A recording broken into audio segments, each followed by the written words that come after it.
Minister Sheikh Hasina said corrupts are destined to be exposed to justice.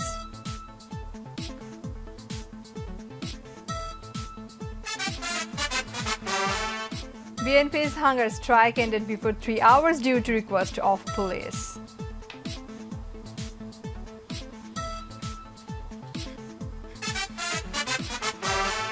Khaleda Zia provided facility under the jail code, said Home Minister Asaduzzaman Khan Kamal.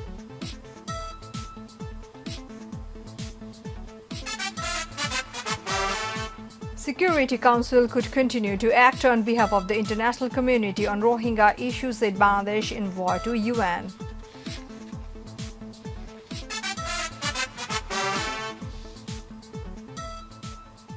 Assalamu alaikum, welcome to MYTV News. I'm Farhani Yasmin with you in the newsroom. Today we're watching Standard Bank headlines. Now the details. Prime Minister Sheikh Hasina said those who will commit corruption and terrorism and get involved in militancy must be tried to ensure the country's peace and development. Sheikh Hasina, also the Awami League president, said while addressing a mass reception accorded to her by the Italy chapter of her party and Parco dei Principi Grand Hotel and Spa in Rome last night. Regarding the corruption cases filed against the past, the Premier mentioned that she had earlier called for conducting investigation into every case and submit its report. Sheikh Hasina said the investigation of every case was carried out and its report was submitted, mentioning that the country's judiciary is fully independent. The Prime Minister said the corruption of Khaleda Zia was approved in the court. BNP on Wednesday concluded its token hunger strike in the city, demanding the release of its chairperson Khaleda Zia 3 hours ahead its schedule following a request by law enforcer. Before concluding the program, Party Secretary General Mirza Fakhrul Islam Alamgir demanded immediate release of their chairperson from jail. Earlier, several hundred BNP leaders and activists began the hunger strike program at 10 a.m. in front of the Jatiya Press Club amid presence of huge law enforcers. As part of its countrywide program, party leaders and activists including Fakhrul Khondokar, Mosharraf Hossain and Maudud Ahmed and Mirza Abbas, Nazrul Islam Khan and Amir Khosrow Mahmoud Chaudhuri observed the hunger strike program for 3 hours in front of Jatiya Press Club. BNP's different district and city units are observing similar programs.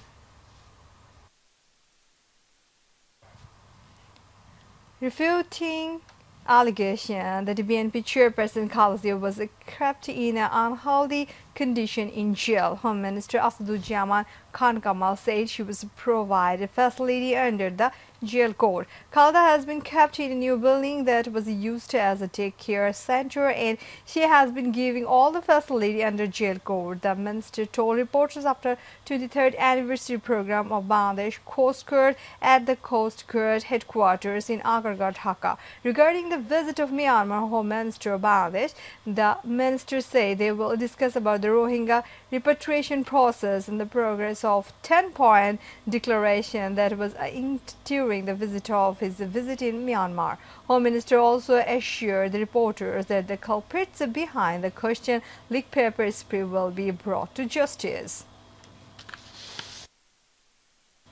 Awami League General Secretary, Road Transport and Bridge Minister Badal Qadir said that the Khaleda Zia is currently in jail due to the Anti-Corruption Commission case during the caretaker government. The minister said this at a public meeting at Dhamrai Dhunat area organized by the local Awami League. The court has given the sentence because corruption has been proved, said Badal Qadir.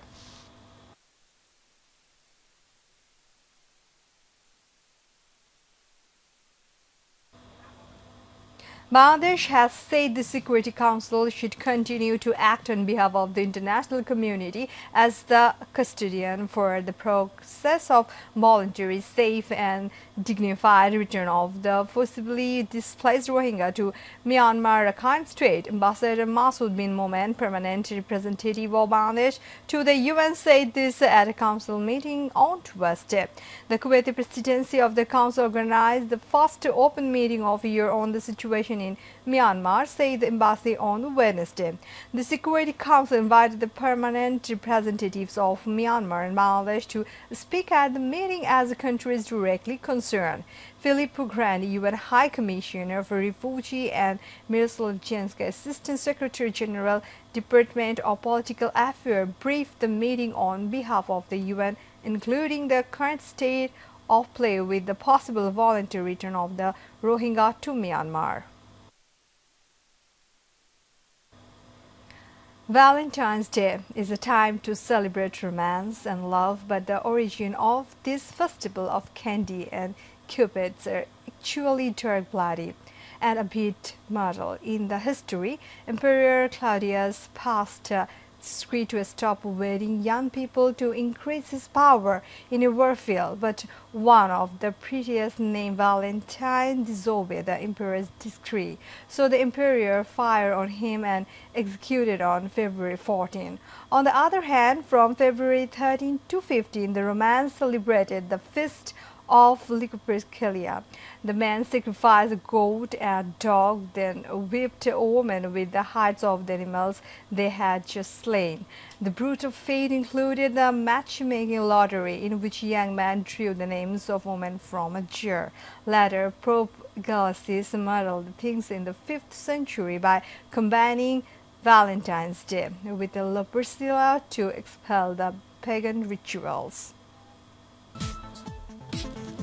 Thanks for being with us. To join with MyTV News Online, visit www.mytvbd.tv. To watch our all programs, visit youtube.com/mytvbangla. Our next booking will be telecast 7:30 p.m.